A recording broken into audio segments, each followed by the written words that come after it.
Welcome back to my channel. आप लोगों का मेरा मैं अपने चैनल में बहुत बहुत स्वागत करती हूँ। तो आज है मंडे का दिन और आज से सावन के सोमवार स्टार्ट हो रहे हैं। तो मैंने सोचा कि क्यों ना आप लोगों के साथ मैं शेयर कर दूँ अपनी पूजा का रूटीन कि सावन के सोमवार का पूजा मैं किस तरीके से करती हूँ। और आपको अगर मेरा वीडियो पसंद आता है तो वीडियो को लाइक कर दीजिएगा और चैनल को सब्सक्राइब कर दीजिएगा अगर आप फर्स्ट टाइम मेरे चैनल पर आए हैं तो। और बेल आइकन की बटन को दबाना बिल्कुल ना भूलिएगा। तो चलिए सावन की सोमवार की पूजा मैं किस तरीके से करती हूँ पूरे विधि विधान के साथ में मैं आप लोगों के साथ में आज शेयर करूँगी। तो कीप वॉचिंग। और यहाँ पर मैंने एक चौकी ले ली है और यहीं पर मैं अपने भगवान को विराजमान करूँगी। तो यहाँ पर मैंने चौकी बिठा दी है। अब उसके ऊपर मैं आसन बिछा दूँगी। तो अपने खाली ऐसे बेड पे थोड़ी बैठते हैं, उस पर कुछ बिछाना पड़ता है, तो मैं ये बिछा दे रही हूँ। अब यहाँ पर मैंने ये शंकर पार्वती और गौरी माता और गणेश जी का फ़ोटो लिया है। अब इस पर मैं ये गंगा जल डालकर अच्छे से साफ़ कर दूँगी। तो क्योंकि ये ना तस्वीर है ये गल जाएगी, इसलिए मैं गंगा जल के 2-4 बूंदे डालकर साफ़ कर देती हूँ। और शिवलिंग भी नहीं है इसलिए गंगा जल डालकर मैं शांति रख लेती हूँ अपने मन में। अब यहाँ गौरी मैया है, इसकी वजह से मैंने यहाँ पर उन्हें चुनरी चढ़ा दी है। अब उसके बाद में यहाँ पर मैंने जो लड्डू गोपाल है मेरे पास में, अब उन्हें भी मैं तैयार कर कर बिठा दूँगी।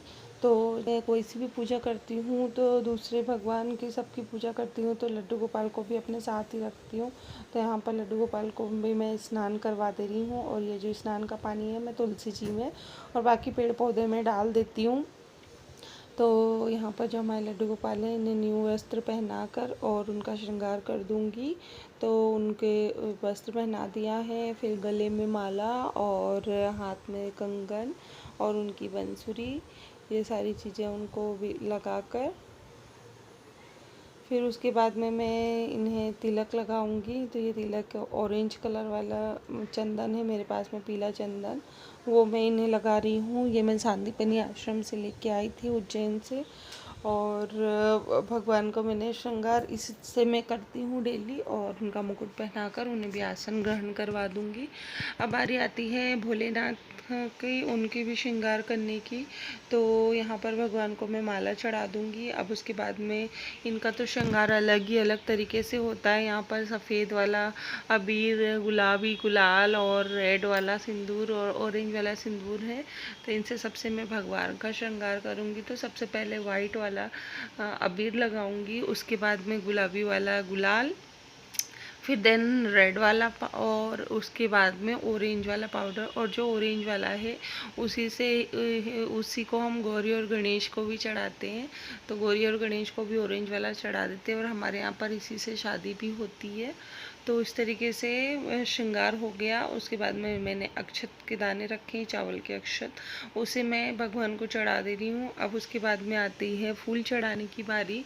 तो यहाँ पर हार लेकर आए हुए थे हस्बैंड, पता नहीं था इसलिए मैंने आर्टिफिशियल माला चढ़ा दी थी। लेकिन जब ओरिजिनल हार आया है तब मैं उसे चढ़ा दूँगी भगवान को। और यहाँ पर मैंने ओरिजिनल माला चढ़ा दी है और आर्टिफिशियल वाली हटा दी है।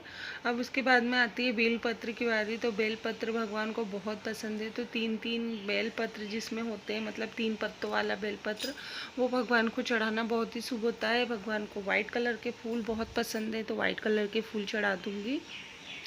लड्डू गोपाल को येलो पसंद है इसलिए उन्हें येलो कलर का फूल चढ़ा दूँगी। पार्वती माता को रेड कलर वाला। और जो हमारे गणपति बप्पा हैं उनका मुझे पता नहीं था तो मैंने वाइट कलर चढ़ा दिया है। आई थिंक उनका भी ऑरेंज ही कलर होगा। अब यहाँ पर ये मैंने पंचामृत बनाया है जिसके अंदर दूध, दही, शक्कर, शहद और घी और साथ में ड्राई फ्रूट डालकर बनाया है। तो शिवलिंग है नहीं, उस पर चढ़ा नहीं सकते दूध, दही, शक्कर वगैरह, इसलिए मैंने पंचामृत बनाकर चढ़ा दिया है अपनी मन की शांति के लिए। अदरवाइज शिवलिंग के ऊपर दूध अलग से, दही अलग से, शक्कर, शहद सब चढ़ा के जल चढ़ाया जाता है तो बहुत ही अच्छा लगता है। यहाँ पर प्रसाद चढ़ा दे रही हूँ। तो मिश्री और मूँगफली के दाने मैंने डाले हैं और साथ ही यहाँ पर भगवान को एक एप्पल चढ़ा दिया है और पानी पीने के लिए जल चढ़ा दिया है। तो ये सारा भोग हमारे लड्डू गोपाल को भी लग रहा है साथ साथ। अब उसके बाद में दिया बाती करने की बारी आती है। तो यहाँ पर मैंने घी का दिया तैयार कर लिया है। अब इसमें मैं ना बाती जला दूँगी और फिर उसके बाद में देखिए भगवान का श्रृंगार हो गया, उनको आसन ग्रहण करा दिया, नहला धुला कर भोग लगा दिया, फूल तैयार कर दिया। अब दिया बाती की बारी आई तो दिया जला दे रही हूँ मैं। और साथ ही साथ मैं धूप बत्ती भी जलाऊँगी, अगरबत्ती नहीं जलाते हैं क्योंकि ऐसा बोला जाता है ना कि धूप बत्ती नहीं जलाई जाती है, वो धूप बत्ती क्या बाँस नहीं जलाया जाता, इसलिए अगरबत्ती नहीं जलाया। तो मैंने धूप बत्ती जला दी थी भगवान को। और उसके बाद में मैं यहाँ पर माला का पाठ करूँगी। तो जो ये सोमवार के व्रत की कथा है, ये इसमें लिखा हुआ है कि भगवान के पंचाक्षरी मंत्र नमः शिवाय की 108 माला फेरनी चाहिए, 108 बार बोलना चाहिए। तो यही माला मैं फेरती हूँ 108 की, नमः शिवाय की। उसके बाद में मैं ये किताब पढ़ती हूँ। तो किताब में मैं शॉर्ट में कथा बता दे रही हूँ कि एक साहूकार रहता है, उसको पुत्र नहीं होता, बच्चा नहीं होता, तो भगवान की पूजा करता है और फिर उसे भगवान के थ्रू एक बेटा जन्म लेता है, लेकिन उसकी आयु 12 वर्ष की ही रहती है। तो भी वो साहूकार वो कुछ नहीं बोलता है और अपने बेटे को पढ़ाता है लिखाता है, फिर काशी पढ़ने के लिए भेज देता है जब वो 11 साल का हो जाता है। और फिर उसके बाद में वो काशी पढ़ने के लिए जाता है अपने मामा के साथ में। तो रास्ते में एक राजकुमारी की शादी होती रहती, तो वहाँ पर उसको दूल्हा बनाकर ले जाया जाता है। तो वो वहाँ पर राजकुमारी से शादी कर लेता है। फिर जब राजकुमारी कुछ छोड़ के जाने लग जाता है तो बता देते हैं कि मैं उन्हें तुमसे शादी की थी, जिसके साथ तुमको भेजेंगे वो एक आँख से काना है और मैं काशी जी पढ़ने जा रहा हूँ। काशी जी चला जाता है, वहाँ जाकर 12 साल में उसकी मौत हो जाती है 12वें बर्थडे के दिन।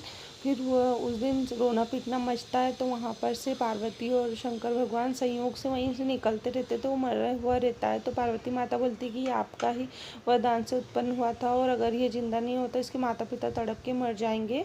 तो माता पार्वती के कारण शंकर भगवान ने उसको जीवन का वरदान दे दिया। तो ये पूरी कथा थी इस तरीके से। अब उसके बाद में मेरी सोमवार की जो आरती होती है, मैं वो आरती कर लेती हूँ और फिर साथ ही साथ शंकर भगवान का मैं आरती कर लेती हूँ। इस तरीके से मेरी आरती हो जाती है। और फिर उसके बाद में ये जो फूल है इससे मैं आरती को ठंडा कर देती हूँ और सभी जगह भगवान का ये जो पानी है इसे मैं छिड़क देती हूँ, सभी पवित्र हो जाते हैं।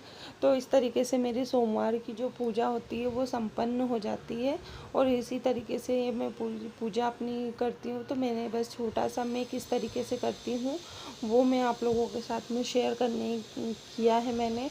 तो अगर आपको मेरा ये वीडियो पसंद आता है तो मेरे वीडियो को लाइक कर दीजिएगा और चैनल पर फर्स्ट टाइम आए हुए तो फिर चैनल को सब्सक्राइब करना बिल्कुल ना भूलिएगा और बेल आइकन के बटन को दबाना बिल्कुल ना भूलिएगा। और बस मेरी पूजा हो गई। अब मैं भगवान से प्रार्थना करूँगी कि सबकी मनोकामना पूरी करें और मेरी भी मनोकामना पूरी। आरती ले ली मैंने और सभी की पूरी हो मनोकामना। तो ये वीडियो मैं यहीं पर एंड करती हूँ, मिलते हैं नेक्स्ट वीडियो में। तब तक के लिए बाय बाय, टेक केयर, स्वस्थ रहिए, मस्त रहिए।